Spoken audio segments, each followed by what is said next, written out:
Hello students, I hope आप सभी बहुत अच्छे होंगे और अपनी स्टडी बहुत अच्छे से कर रहे होंगे। जैसा कि हमने पिछले वीडियो में स्टार्ट किया था रिफ्लेक्शन ऑफ लाइट ऑप्टिक्स का फर्स्ट पार्ट, और उस पे हमने डिस्कशन किया था कि कौन कौन सी थ्योरीज इंट्रोड्यूस की गई इन सक्सेशन और उसमें क्या क्या उसके मेरिट्स थे और क्या क्या उसके डीमेरिट्स थे। अगर आपने इस वीडियो को नहीं देखा है तो उसका लिंक मैंने अपने डिस्क्रिप्शन बॉक्स पे दे दिया है, आप उसको वीडियो को देख सकते हैं। और आज उसी सीक्वेंस में आज के वीडियो पे हम बात करेंगे कि रिफ्लेक्शन ऑफ लाइट है क्या, उसके टाइप्स क्या क्या होते हैं, प्लेन मिरर पे इमेज जो बनती है वो इमेज के क्या क्या फीचर्स हैं, क्या कैरेक्टरिस्टिक्स हैं। फिर अगर मिरर को हमने रोटेट किया तो इमेज के साथ में क्या होता है, इमेज कितने एंगल से रोटेट करती है। और अगर हमारे पास में दो मिरर किसी एंगल पे इंक्लाइंट हैं तो वो जो इमेज बनेगी वो उसका क्या रिलेशन है उस एंगल के साथ में। तो ये सारा कुछ हमारा आज के वीडियो पे कवरेज होगा। तो आइए स्टार्ट करते हैं आज का वीडियो। तो सबसे पहला टॉपिक जो आज हम स्टार्ट कर रहे हैं that is reflection of light.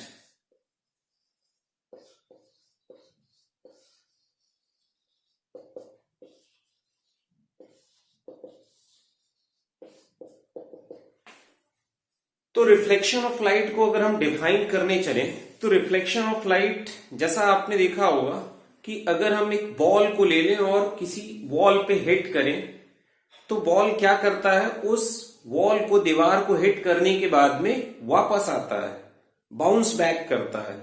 तो यही लाइट के साथ में है। तो लाइट जब भी सोर्स से निकलने के बाद, लाइट सोर्स से निकलने के बाद, एमिट होने के बाद किसी सरफेस पे पड़ती है तो उस सरफेस को स्ट्राइक करने के बाद में बाउंस बैक होती है, रीबाउंड होती है इन द सेम मीडियम। और इसी प्रोसेस को हम नाम देते हैं क्या, रिफ्लेक्शन ऑफ लाइट। तो the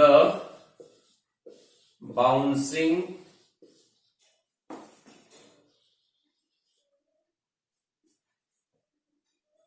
back of light in the same medium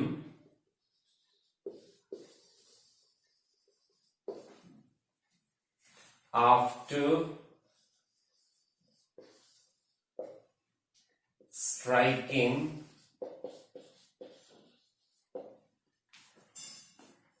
the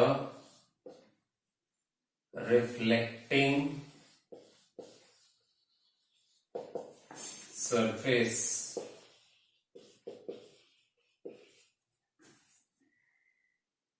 is called reflection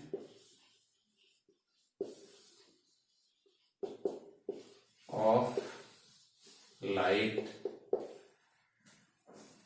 अब रिफ्लेक्शन कितने टाइप के होते हैं, तो अभी हम टाइप्स ऑफ रिफ्लेक्शन की तरफ चलते हैं।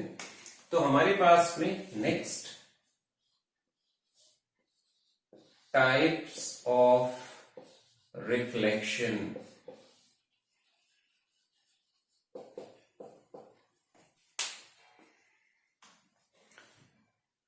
सो टाइप्स ऑफ रिफ्लेक्शन पे हमारे पास में दो टाइप के मेनली रिफ्लेक्शंस हैं। एक हमारे पास में रेगुलर रिफ्लेक्शन है जिसको हम स्मूथ रिफ्लेक्शन भी कहते हैं, और एक हमारे पास में इररेगुलर है जिसको हम डिफ्यूज्ड रिफ्लेक्शन के नाम से भी जानते हैं। और ये रिफ्लेक्शन डिफ्यूज्ड और रेगुलर किस बेसिस पे डिसाइड होते हैं कि हमारा जो रिफ्लेक्टिंग सरफेस है वो सरफेस किस नेचर का है। अगर सरफेस स्मूथ हुआ, प्लेन हुआ, रेगुलर हुआ तो वहां से हमारे पास में जो रिफ्लेक्शंस अकर होंगे वो रेगुलर रिफ्लेक्शंस होंगे। और उस रिफ्लेक्शन की कैरेक्टरिस्टिक क्या है, फीचर क्या है कि रिफ्लेक्टेड रेज सेम डायरेक्शन पे होंगी। वहां पे जिस डायरेक्शन से एक particular direction of incidence of light के लिए जो रिफ्लेक्टेड रेज होंगी वो सारी की सारी रेज एक ही डायरेक्शन पे रिफ्लेक्ट हो रही होंगी, वहां पे direction of reflected raise change नहीं होगा। अगर चेंज होता है, जैसा कि इररेगुलर रिफ्लेक्टिंग सरफेसेस में होता है, तो उस केस में हम उसको नाम देते हैं डिफ्यूज्ड या इररेगुलर रिफ्लेक्शन।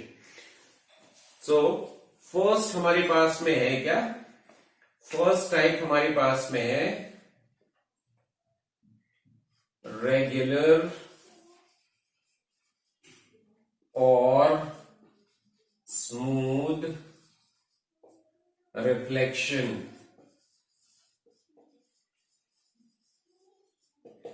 तो रेगुलर या स्मूथ रिफ्लेक्शन को अगर हम डिफाइन करने चले तो हम कैसे डिफाइन करेंगे इसको? If regular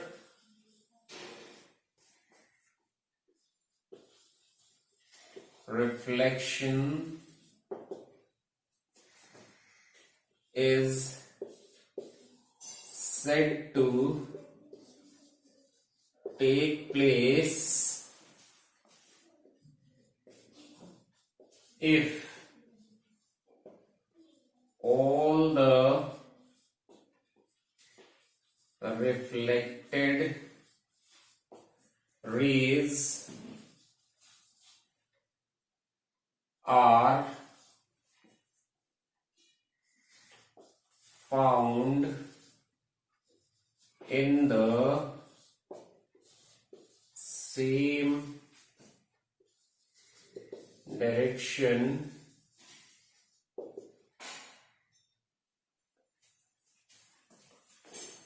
for a particular direction of incidence of light. It takes place from smooth reflecting surfaces. Now coming to the next one, that is irregular or diffused.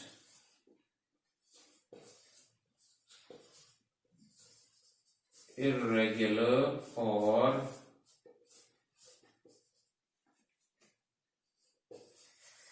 diffused reflection. अभी हम definition लिखते हैं और next हम इसको diagram की help से explain करेंगे। तो इररेगुलर रिफ्लेक्शंस, अगर रिफ्लेक्शन होने के बाद, किसी सरफेस से रिफ्लेक्शन होने के बाद रिफ्लेक्टेड रेज बहुत सारी डायरेक्शन पे, मल्टी डायरेक्शंस पे मिलती हैं अगर, तो हम उस रिफ्लेक्शन को नाम देते हैं इररेगुलर और डिफ्यूज्ड। और ये किसका फीचर है? ये रिफ्लेक्टिंग सरफेस के नेचर पे डिपेंड करेगा। उसका फीचर है कि अगर हमारा रिफ्लेक्टिंग सरफेस रेगुलर नहीं है, स्मूथ नहीं है, रफनेस है उसमें, इररेगुलरिटीज है उसमें, तो वहां पे हमारा जो रिफ्लेक्टेड रेज है उसकी डायरेक्शन सेम ना होके अलग अलग डायरेक्शंस में रिफ्लेक्टेड रेज मिलेंगी और वो जो रिफ्लेक्शन है वो इररेगुलर कैटेगरी पे चला जाएगा। तो हम इसको क्या लिखते हैं? If reflected rays are found in different directions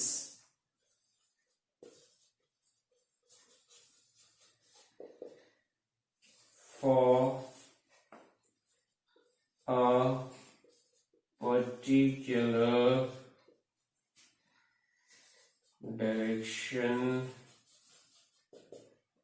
of incidence of light reflection is known as irregular or diffused reflection.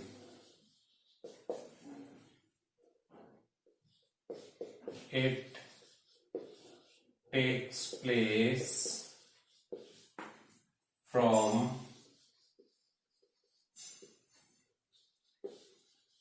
rough reflecting surfaces. चलिए अब हम with the help of diagram समझने की कोशिश करते हैं कि रेगुलर और इरेगुलर क्या होगा। सपोज ये हमारा एक रिफ्लेक्टिंग सरफेस है और इस रिफ्लेक्टिंग सरफेस पे हमने ये इंसिडेंट रेज ले ली।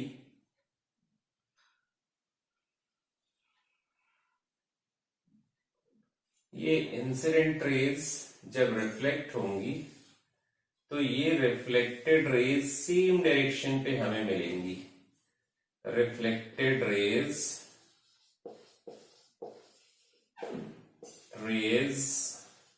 and these are incident rays। ये हो गया हमारा रेगुलर रिफ्लेक्शन।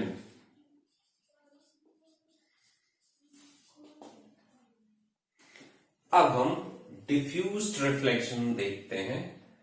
तो सपोज हमारे पास में जो रिफ्लेक्टिंग सरफेस है वो रिफ्लेक्टिंग सरफेस हमारे पास में कुछ इस तरह का है, उस पे इरेगुलरिटीज हैं, इस तरह का हमारे पास में सरफेस है। और इस रिफ्लेक्टिंग सरफेस पे हमारे पास में अगर हमने इंसिडेंट रेज ली तो ये जो इंसिडेंट रेज है, ये इंसिडेंट रेज का जो रिफ्लेक्शन है वो रिफ्लेक्शन हमारे पास में सेम डायरेक्शन नहीं होगा, वो हमारे पास में डिफरेंट डायरेक्शन होगी। इंसिडेंट रेज, चलिए हम एक इंसिडेंट रे इसमें और ले लेते हैं। अभी इसका जो रिफ्लेक्शन है वो रिफ्लेक्शन अगर हम शो करें तो वो रिफ्लेक्शन हमारे पास में ऐसा जाएगा। तो रिफ्लेक्टेड रेज ये हो जाएगा हमारा diffused reflection. Okay, moving ahead, अब हम पढ़ते हैं कि लॉज ऑफ रिफ्लेक्शन क्या है, कौन से ऐसे लॉज हैं जिनको ये जो रिफ्लेक्शन है फॉलो करते हैं। So next topic is laws of reflection.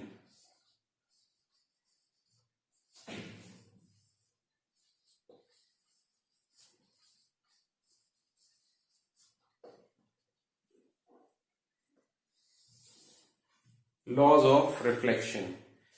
तो सबसे पहला लॉ ये बोलता है कि जो इंसिडेंट रे है, रिफ्लेक्टेड रे है, रिफ्लेक्टिंग सरफेस के परपेंडिकुलर ये सारे के सारे सेम प्लेन पे लाई करते हैं। और सेकेंड लॉ हमारा ये बोलता है कि एंगल ऑफ इंसिडेंस, या यूं बोले कि ये जो इंसिडेंट रे है नॉर्मल के साथ में जिस एंगल पे इंक्लाइंट होगी सेम एंगल बनाती हुई रिफ्लेक्टेड रे नॉर्मल से रिफ्लेक्ट हो जाएगी फ्रॉम द रिफ्लेक्टिंग सरफेस। तो अगर हम फर्स्ट लॉ लिखें तो फर्स्ट लॉ हम क्या लिख सकते हैं, the incident ray, the reflected ray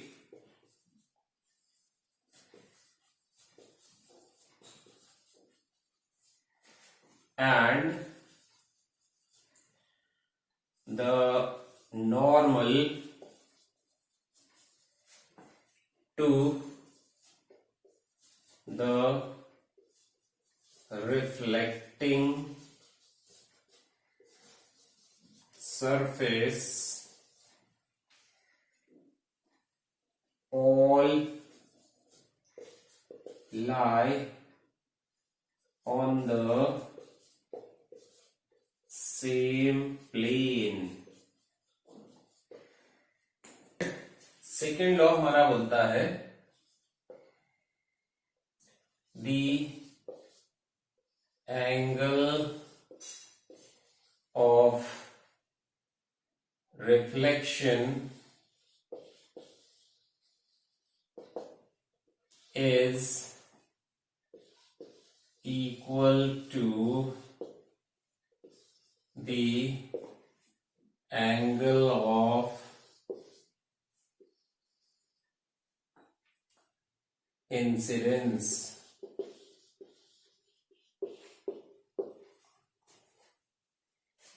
अभी सपोज ये हमारे पास में रिफ्लेक्टिंग सरफेस है, प्लेन मिरर ले लिया हमने, इस पे एक नॉर्मल हमने यहां पे ड्रॉप किया और ये हमने एक इंसिडेंट रे ले ली AO, तो ये हमारी रिफ्लेक्टेड रे होगी OB और ये हमारा नॉर्मल है OP। तो नॉर्मल से इंसिडेंट रे का जो एंगल है वो एंगल होगा एंगल ऑफ इंसिडेंस I और रिफ्लेक्टेड रे का नॉर्मल के साथ में जो एंगल बनेगा that will be angle of reflection. तो अभी हम लेबलिंग अगर करें, reflecting surface incident ray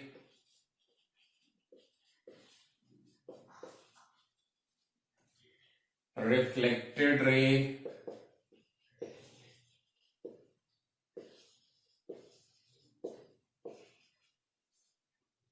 normal angle of incidence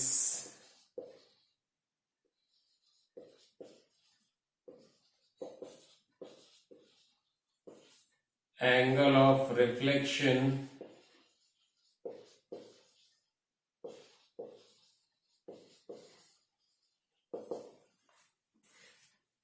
तो यहां पे हम क्या लिख सकते हैं, that is angle I equal to angle R। अब हम चलते हैं अपने नेक्स्ट टॉपिक की तरफ और हमारा अगला टॉपिक है characteristics of images formed by plane mirror. तो टॉपिक है हमारा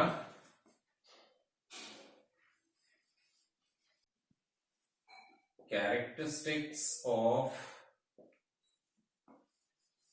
images formed by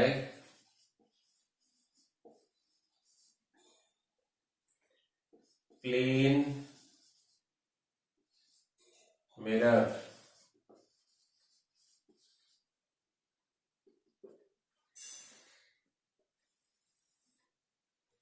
तो अगर हमारा mirror reflecting surface plane mirror है और उस पे अगर हमने लाइट डाली या उसके सामने ऑब्जेक्ट को रखा तो उससे इमेज जो बनेगी उसकी क्या कैरेक्टरिस्टिक होगी, लेट्स सी। तो सबसे पहली बात कि हमारा जो ऑब्जेक्ट है उस प्लेन मिरर से जितनी डिस्टेंस पे रखा होगा उतनी ही डिस्टेंस पे बैक पे उसकी इमेज बनेगी। प्लेन मिरर पे आपने ऑब्जर्व किया होगा कि जो इमेज होती है वो इमेज कैसी होती है, सीधी दिखाई देती है। हम कभी अपनी इमेज प्लेन मिरर पे उल्टी नहीं देख सकते। उल्टी देखना है तो हमें खुद भी उल्टा होना पड़ेगा। तो कहने का मतलब कि जो इमेज है वो ऑब्जेक्ट जैसा होगा वैसी ही इमेज बनेगी, और सीधी अगर इमेज बनेगी तो वो उसका नेचर क्या होगा, वर्चुअल होगा। देन साइज, जिस साइज का ऑब्जेक्ट होगा उतनी ही साइज की इमेज बनेगी।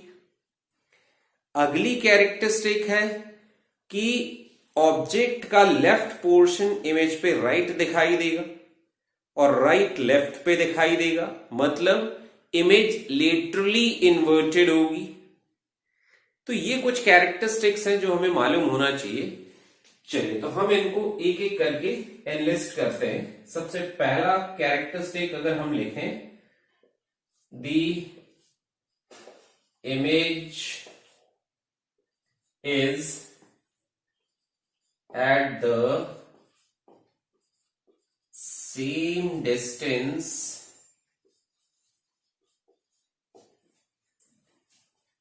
back of the mirror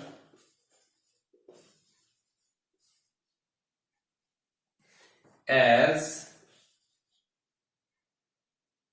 the object is taken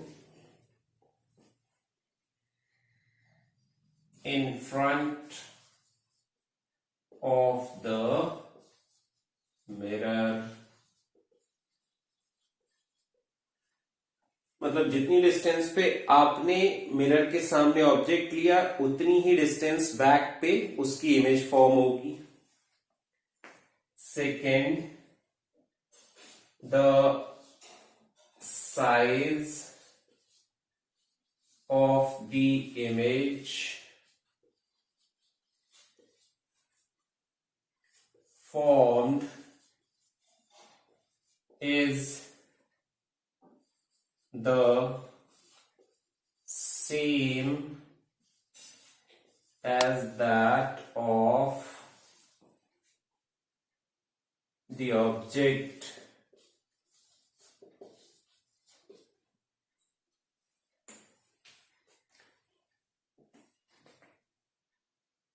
the nature of image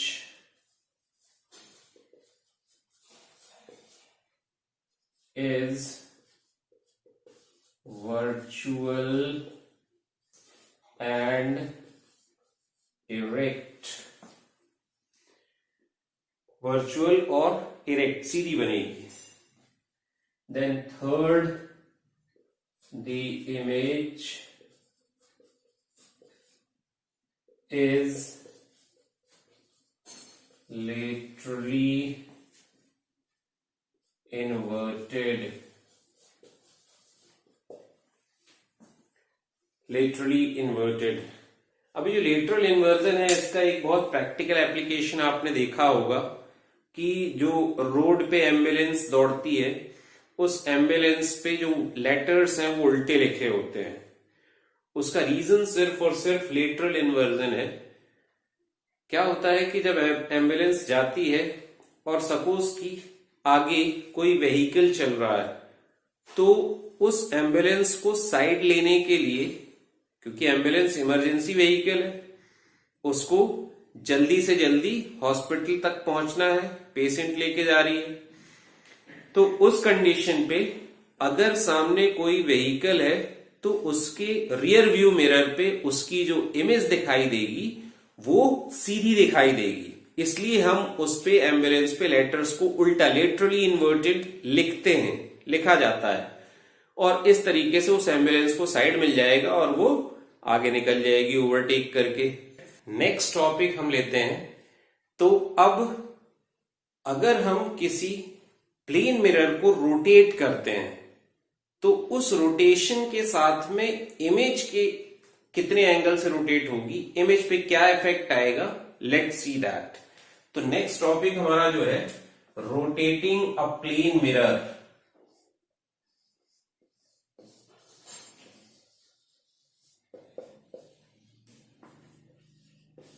plane mirror, तो इस तरीके से हम अभी प्लेन मिरर को अपने रोटेट करेंगे। तो होता क्या है कि जब भी हमारे पास में प्लेन मिरर है और उस प्लेन मिरर पे अगर हमने कोई इंसिडेंट रे ली है तो नॉर्मल से वो जिस एंगल पे आएगी, सपोज इट इज थीटा, तो थीटा एंगल से ही रिफ्लेक्ट हो जाएगी। अब सपोज कि अगर हमने अपने मिरर को रोटेट किया से बाय फाई एंगल, ठीक, तो चलिए देखते हैं थोड़ा सा। अभी ये हमारा मिरर है और इस मिरर पे हमारे पास में ये नॉर्मल है और इस नॉर्मल पे हमने ये इंसिडेंट रे ले रखी है थीटा एंगल पे। तो जो रिफ्लेक्टेड रे होगी वो भी थीटा एंगल पे जाएगी, मतलब ऑन द होल ये कितना हो गया, 2 थीटा हो गया। अब हम अगर ये रिमेनिंग एंगल्स की बात करें, ये और ये दोनों एंगल की अगर हम बात करें तो हमारे पास में ये एंगल कितना आ जाएगा, 180 माइनस 2 थीटा। तो ये एंगल आ जाएगा हमारे पास 180 माइनस 2 थीटा। अब हम बात करते हैं, सपोज ये जो 180 माइनस 2 थीटा है इसको हम और क्लियर करें अगर, तो इस इंसिडेंट रे को हमने आगे बढ़ाया और हम इस एंगल की बात कर रहे हैं और ये एंगल हमारा कहलाएगा क्या, डेविएशन। मतलब ये जो रिफ्लेक्टेड रे है वो इंसिडेंट पाथ से कितने एंगल से डेविएट हुई है, ये हमारे पास में आ जाएगा 180 माइनस 2 थीटा। अब सपोज कि हम मिरर को रोटेट करते हैं बाय से phi angle. Now if mirror is rotated through phi angle, तो अब इस एक्शन का इफेक्ट क्या पड़ने वाला है, इसका इफेक्ट ये पड़ने वाला है कि हमारा जो इंसिडेंट रे है वो भी कितने एंगल से, थीटा प्लस फाई एंगल से रोटेट होगा और रिफ्लेक्टेड रे भी हमारा थीटा प्लस फाई एंगल से रोटेट होगा। The incident ray is rotated bye theta plus phi and so is with the reflected ray।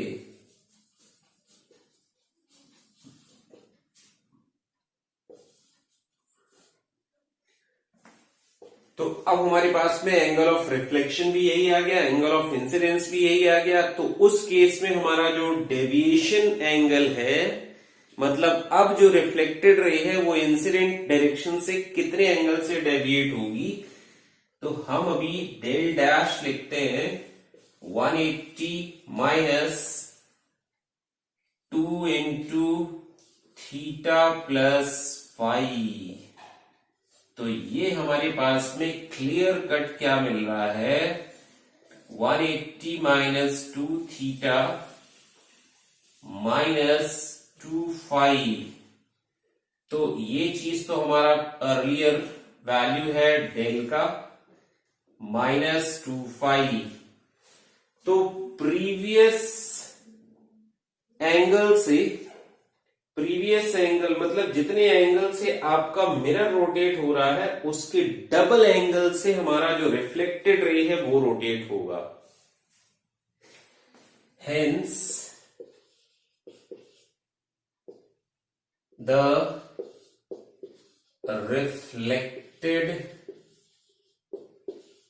ray is rotated by 2 angle. तो ये हमारा नोट पॉइंट है कि अगर थीटा एंगल फाई एंगल से आपने रोटेट किया या थीटा एंगल से आपने रोटेट किया मिरर को तो reflected ray is going to rotate by twice of that angle. ठीक है, चलिए अब हम बात कर लेते हैं कि अगर हमारे पास में दो प्लेन मिरर हैं और दोनों प्लेन मिरर को हमने इंक्लाइंड एट सर्टेन एंगल रख दिया तो अब मल्टीपल रिफ्लेक्शंस होंगे और मल्टीपल रिफ्लेक्शंस होने के साथ में मल्टीपल इमेजेस बनेंगी। तो कितनी नंबर ऑफ इमेजेस बनेंगी वो किस फैक्टर पे डिपेंडेंट है, चलिए हम देखते हैं।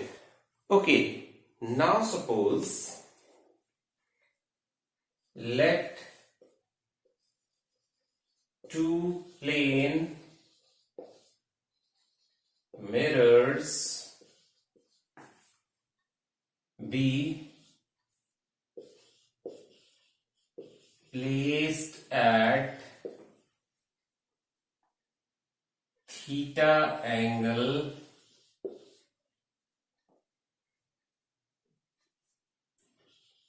in between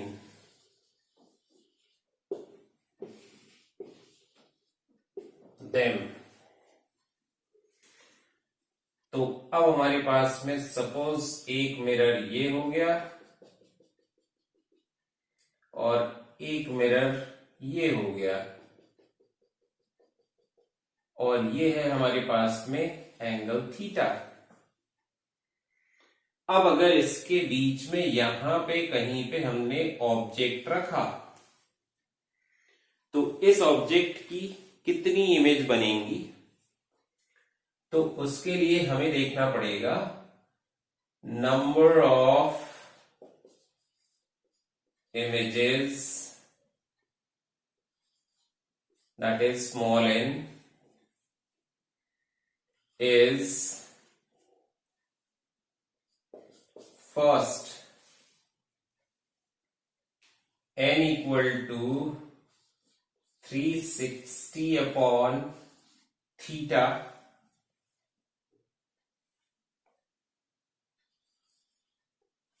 if O lies asymmetrical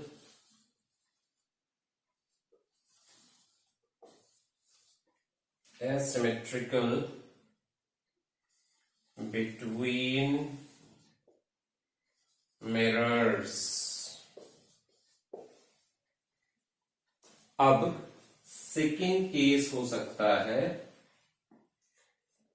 n equal to 360 upon theta minus 1 if O lies symmetrical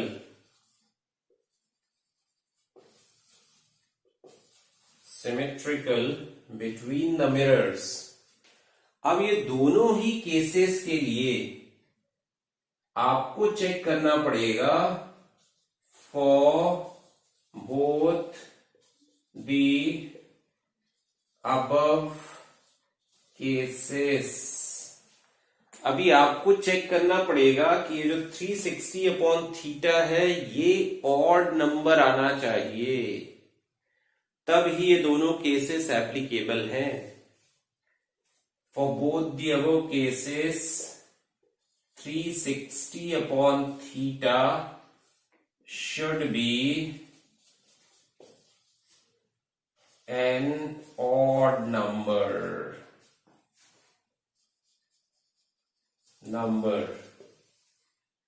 अब जरूरी तो नहीं है कि हमेशा ही आपको 360 अपॉन थीटा ऑड ही मिले, इवन भी मिल सकता है। तो उस इवन के केस में आपने -1 कर देना है। अभी अगला आप क्या बोलेंगे, if 360 upon theta is an even, then n equal to क्या मिल जाएगा, number of images 360 upon theta -1।